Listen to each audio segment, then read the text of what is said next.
Okay, in everybody's life, sometimes you get thrown a curveball.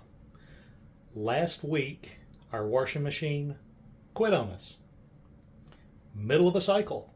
It was filled up, did the agitation thing, and stopped just as it got to the rinse cycle. No matter where I pushed and turned and all that, I couldn't get it to go. Now, I've got an older washer. Some people tell me it's time to get a new one. This one's from 1999. So it's not one of the new computerized ones. It's still this old type. But what happened is this over here quit responding at a certain point in the cycle. So I had to figure out what was wrong with it. So here we go. I've already done this. So you take these trim pieces off right here. This is a Kenmore Series. And right down here on either corner are two little screws. These are Phillips head. We're going to take those out.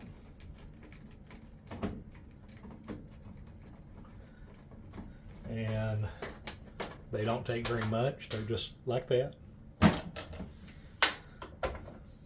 But what's nice about these older washers is that they're basic mechanical with some electronics, but they're not computerized like the new ones are. The fancy ones, a lot of nice features, but you have any trouble with it, you got to have a technician come out. He'll hook his laptop up to it. He'll run it through a diagnostic program and tell you what program failed.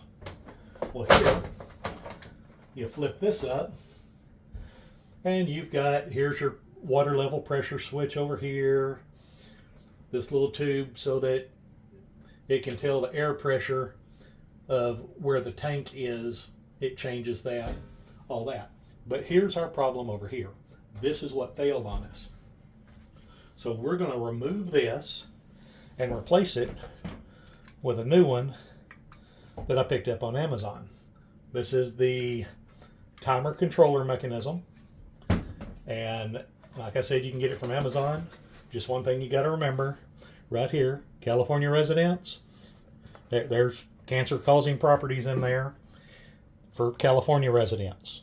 So if you live in California, be careful. Everything causes cancer. But we're going to take this off. To get the knob off, push it in. That's where you turn it like that. Well, turn it counterclockwise and it'll unscrew. You get that unscrewed. The bezel pops off. Now there's two screws right here. They're 8mm. And just unscrew that. And it's just two screws holding that in. They're little bitty screws.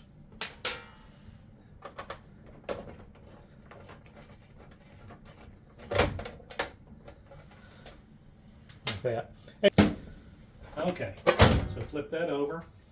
Now we have better access to get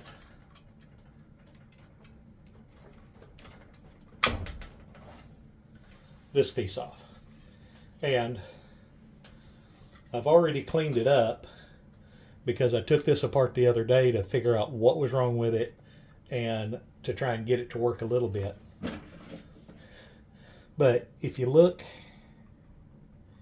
at that post right there, you can see a little bit of a burnt spot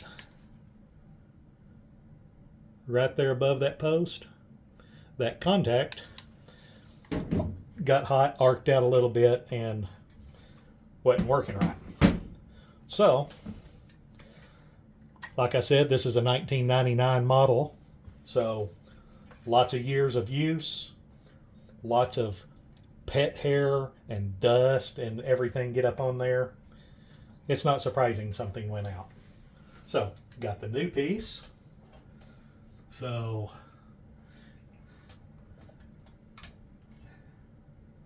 it plugs in here. Get that piece plugged in. Make sure it's turned off. get that new one up inside there. All right, there we go. Now we just take our screws and put those back in. All right, and we got those screwed in.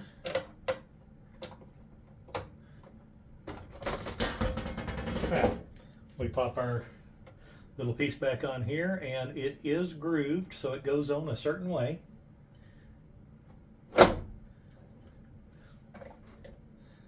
That way everything just kind of lines up where it's supposed to. Then you put your knob back on.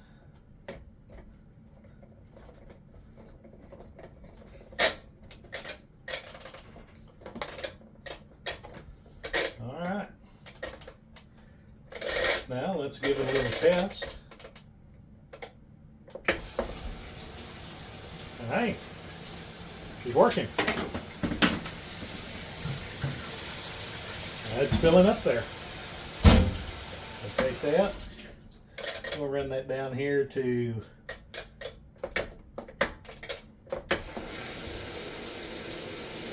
all right.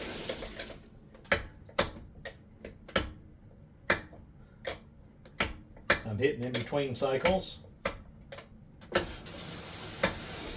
All right. And everything seems to be working there. And we just put it back together just like we took it out.